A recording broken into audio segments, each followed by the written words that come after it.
Hi, my name is Sean. Welcome to my channel. Welcome back to my channel. If you've been here before, I talk about all sorts of things, geek, retro, pop culture, and I love revisiting stuff from the 1980s. That's my childhood right there. And I've been doing cartoon commentaries. I did one for Visionaries, a very underrated cartoon and toy line from the 1980s. There are many, many, many like that. And today I'm going to be revisiting another very underrated cartoon and toy line from the 1980s. That's COLECO's Starcom, and here's my Mill Creek DVD from 2015. This has the entire 13 episode run of this cartoon, which is based on the COLECO toy line that lasted 2 years in the United States and lasted a lot longer elsewhere, like in the UK and Canada and Europe. So we'll get into all that. I'm going to be watching the first episode, Nantucket Sleigh Ride. And you can follow along if you want to. I'll count you down. Or you could just like listen in and just like hear me just geek out about, Starcom. So I'm going to start. I'm just before the intro. I'm in the black and it's going to go up to the intro as soon as I press play. So in 3, 2, 1... And here it is, all Star Max and Star Wolf. So they're calling all the ships from the toy lines, and they're going to go and fight the evil Shadow Force. These intros are always amazingly animated. This one is no exception. This is DIC Entertainment, and these guys weren't known usually for animation. I think they got a bum rap from the G.I. Joe run that they did, which was cheaply produced. Everything else they did was great. The Ghostbusters cartoon and Inspector Gadget and all that stuff was them. So this space battle is probably the most excitement and action you're going to get out of the toy inspired animation in this cartoon. And you got this like big G.I. Joe-esque ship with a face on it and everything for the bad guys here, which you barely see later on. Emperor Dark is the main bad guy. He was a mail away. I have one myself. I live in Canada, and so we were able to get them. When I go to toy shops and toy shows, there's always one there. They don't go for that much. So this is Nantucket Sleigh Ride. This is the first episode. Starcom was a 13-episode run, of course, DIC Animation City, distributed by the Coca-Cola Telecommunications Company. It was created and developed by Bryn Stevens, and this episode is directed by Marc Buckwald. This cartoon aired from September to December, so here we see two bad guys, and we'll never see them again. They're piloting the Shadow Bat. Shadow Bat was a big, awesome ship that you could put two Shadow Vampires, which were smaller ships, onto the wings. Major Clegg, I think, was the pilot that came with the ship, and they usually recommended a crew. They told you what the crew was supposed to be on the toy packaging, and the other guy was supposed to be Sergeant Ramor or Raymore. Who was the weapons expert and probably the gunner. And I think those are the two characters that you see here. They don't really name check them or anything. And they're not very flamboyant as villains. They're fairly basic, just like piloting a ship. Here they're launching like sort of AI mines and attack drones and stuff. And they're attacking a research station for some reason on Jupiter. And so here they're destroying stuff and everything. They never explain why. So the Shadow Force, as far as I gathered as a kid, was they were separatists and they were fighting the U.S. Space Force, which was Starcom.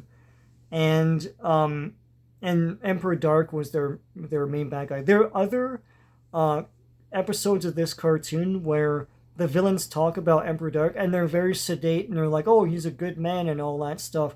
This definitely was not the G.I. Joe in space that kids were expecting. that exciting sort of storytelling. This is great. The Star Max bomber is boarding one of the space stations with his sister and mother there. So this is I wrote all their names down because they're not as iconic as like Bazooka or something from G.I. Joe. James Dash Derringer, voiced by Rob Cohen. I had James Dash Derringer. He was a carded figure. I don't think he came with any vehicles or anything. There were tons of carded figures. So here he's boarding with the Star Max bomber. Star Max bomber was a nice big ship that had all sorts of features. That little compartment there would spring out when you pressed a button. It's pretty cool. Starcom had 3 different branches. So on the wings there is an icon for the one branch, which is the Starwing branch. They handle all military operations for like space flight, dogfights, things like that. I think this is Yablonsky. So Captain Pete Yablonsky was Starbase Command. They have a Starburst icon. And so their Starbase Command, they handle all star bases and stuff like that. And the other one was Astro Marines, and they handle all planetary operations, like all ground operations on planets. And they have 2 guns crossed like that. There weren't a lot of aliens in this show, so here are the air whales that gather around the ship, and they're fairly peaceful and everything, unless they're stampeding. But they're not hostile or anything. They're not intelligent either, as far as they know. But here's some sort of predator to the air whales coming, and that might spook them as well. The Starcom cartoon, as I was saying, wasn't what people were expecting. I think that people wanted like a G.I. Joe in space, like a fun, good versus evil, very cut and dry cartoon with a lot of fun, flamboyant characters, stuff like that. Certainly the commercials for the toy line suggested this. So here come the drones, just like shooting stuff and causing trouble. And that's basically your villain for this episode. The 2 guys piloting the Shadow Bat don't really do anything. They're gone for the rest of the episode. The animation is pretty smooth stuff, pretty good. Starcom was co-funded and co-developed by NASA, basically through their Young Astronauts program. They were trying to get people on board through the 80s, get more excited about space. Certainly the Challenger disaster did not help. And this is about a year or so after that. The thing was, it made this cartoon seem like it was vegetables. It made it seem like it was educational and not really made for fun. But it's quite a great science fiction cartoon. And that's the thing. I mean, like, now I can appreciate that as a 40-something-year-old, but maybe that says something about the error that they made here. As a 40-something-year-old, I can watch this and say, look, this is a pretty cool science fiction thing. It was pretty engrossing stuff. But like as a 10-year-old, I didn't really care much about the cartoon. The toys are another thing. I loved the toys as a kid. I had the Starbase Command, which was the flat Starbase. It had all sorts of great features, including the airlock, where you put a guy on one of the platforms and it goes through. I also had Shadow Raider, which was basically their HISS tank. It was the bad guy's tank, and that came with a robot guy called Battlecron 9. So here all the air whales are stampeding and messing up everything, and so what they're going to do is they're going to latch onto one of them, and it's going to pull them out of range of the drones that are shooting everything. And that's a Nantucket sleigh ride. It's basically a term used by old fishermen when they would accidentally hitch onto a whale and the whale would pull the ship. So that's the Nantucket sleigh ride. Fairly sophisticated for kids stuff, but like, but the whole episode's called this, so that's how they got out of danger from these drones and stuff. Very smooth animation, very complex stuff. I love the billowing clouds and everything. Really amazing for its time. This aired in 1987, between September and December. So here, James Dash Derringer's mother and sister and all the rest of their crew are in jeopardy here.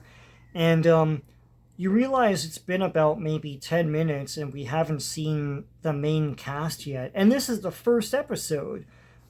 So I'm going to say it like this isn't the greatest introduction to all of this. That it's not even opening up the promise of that opening like credit sequence with all the awesome ships and stuff flying everywhere. It's still interesting, fairly actiony stuff, but none of these guys are for sale on on the toy aisles. It's just a bunch of like Starbase Command scientists and stuff. Anyways, they're out of danger for now, but they're running out of air and they're running out of electricity and stuff. So, and they don't know when Starcom is going to come make their rounds and discover what's going on and rescue them. So they're figuring out where they are. And yeah, so far we haven't seen the main guys. They're still not here. Yeah, the toys lasted maybe 2 years. It came out in 86 and lasted for 2 series from COLECO. The ads were incredible, and they had so many ads too. And there were even live action segments with like Emperor Dark and all that stuff. Very exciting, very fun stuff. Made it look like G.I. Joe in space, basically. All of the toys were incredible, and I'll get into that in a second, but I do want to get into the introduction of the main characters, which we haven't even seen yet. So here is a wide shot of Jupiter and everything. When will they be rescued? We don't know. So here is a starbase that wasn't in the toys. And here we've got, let me see, we've got John Slim Griffin. And here, so this is John Slim Griffin here. And we got Paul Crowbar Cohen, the guy with the sort of like mullet rat tail thing. And this guy with the cat, of course, is James Dash Derringer. We saw him before. His family is stranded in that little base that we saw previously.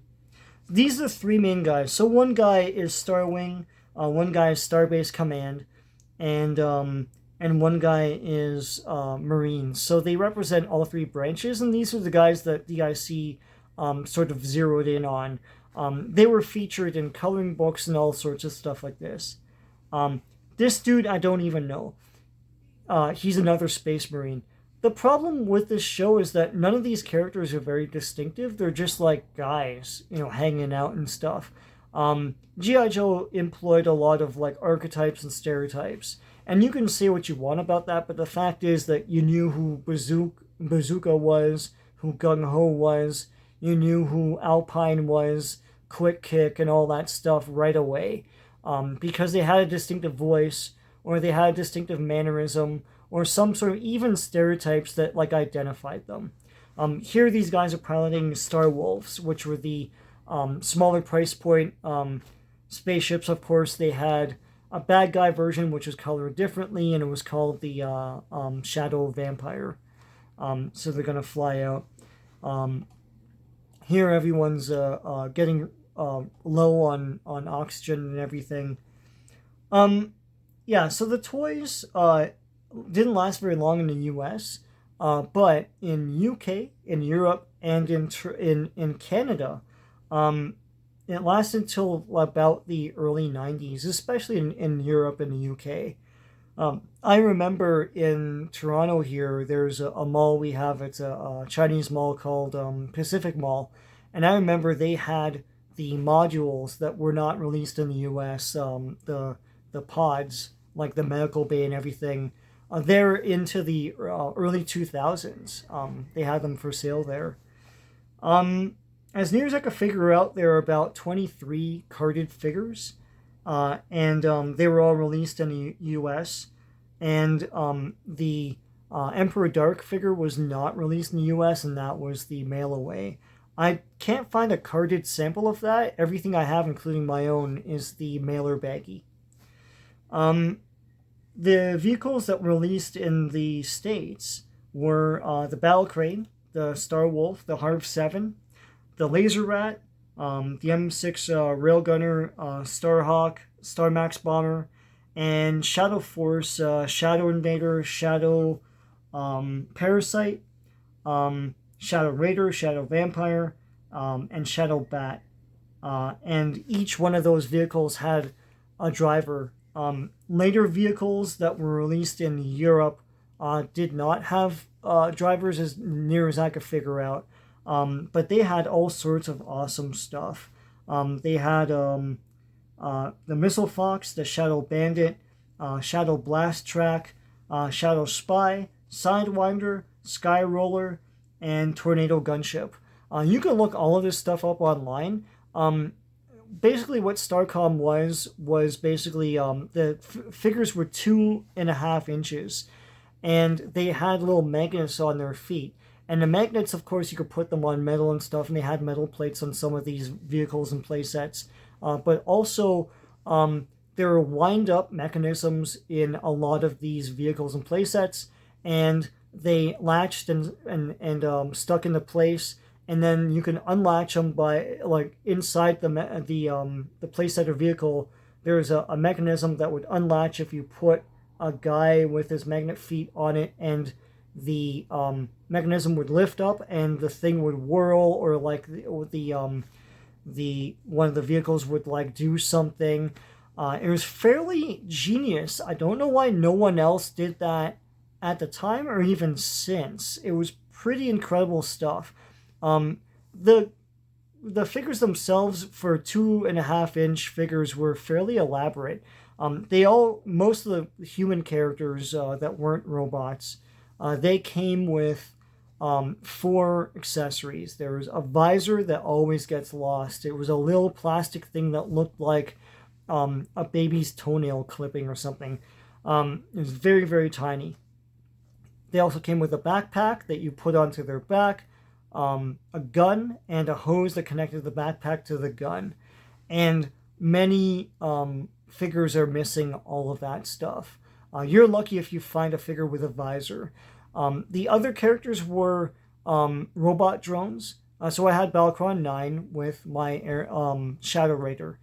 And the thing about that was, what I was disappointed with the cartoon was the robots had designations like captain and stuff, so I thought they had personality. And in the cartoon, they're just drones that don't do anything or say anything. And it really narrowed down the fun of Starcom. They really needed a lot of like personality and character to these guys to really sell the line and sell the cartoon. I remember getting a lot of flack for loving Starcom as a kid, so I got the Shadow Raider for my birthday one time, and the Starbase Command for Christmas, and I got Dash Derringer like for Christmas as well, like a carded figure. And I loved Starcom. I thought it was great. And a lot of kids at school were like, Starcom sucks, because to them, if you didn't have a cartoon, then it sucked. And this cartoon barely made it into syndication in most markets. I don't remember this as a kid. I saw this much later.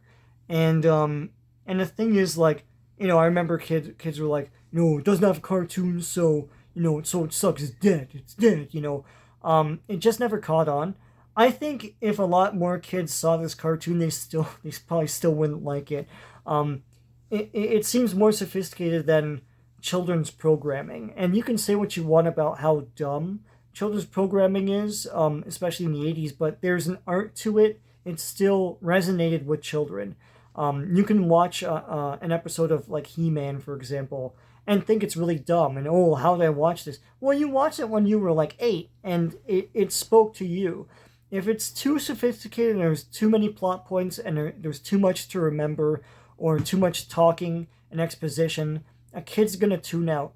So a lot of that stuff was made with care and skill. You can say that Transformers, G.I. Joe, and stuff like that are dumb, but like if you're an adult, yeah, they're gonna look dumb because they're not made for you. They're specifically made for children. This is a great cartoon. I think they just needed to up the fun factor of it. That's all. I mean, you could say what you want. Here's more Star Max bombers. Here they show the magna lock feature of the toys through like electricity and stuff, but all it was just magnets, like attracting each other. So yeah, there were those pods I mentioned as well. There were 4 of them. There was a medical bay and there was like a weapons depot, etc. Those were like in sort of like square modules that could be picked up by the vehicles. In the lore, it's like something like a medical bay can be like folded into a square, be easily transported, and then fold out into a fully furnished medical bay. A lot of great science fiction ideas here. The guns were mostly rail guns because that would work better in space. I remember my dad really being fascinated by a lot of the lore of Starcom, and being teamed up with NASA really helped that as well. But at some point, they didn't know what they wanted to be. Did they want to be a fun G.I. Joe in space, or did they want to be some sort of like educational thing? So here's Leo Blonsky. He's married to Dash Derringer's sister in this cartoon. A lot of these guys looked really cool. The figures were detailed, but as I say, they're all sort of indistinguishable from each other in the cartoon. So they're destroying all these probes. You never find out why Shadow Force is trying to destroy these scientists and stuff. It's like we don't know why. So yeah, Starcom. It's a cool cartoon and toy line. Very cool toy line. I love watching videos of the toy line and people, working all the mechanisms and stuff like that. A lot of that stuff still works today. And a lot of that stuff is hanging around toy shops and toy shows in Canada. A lot of the stuff that didn't make it to the US is here. I've seen the Upriser. I've seen a lot of that stuff here. So very interesting stuff. Another sort of like unsung cartoon of the 1980s, and toy line definitely of the 1980s. I hope you enjoyed this. Till next time, take care.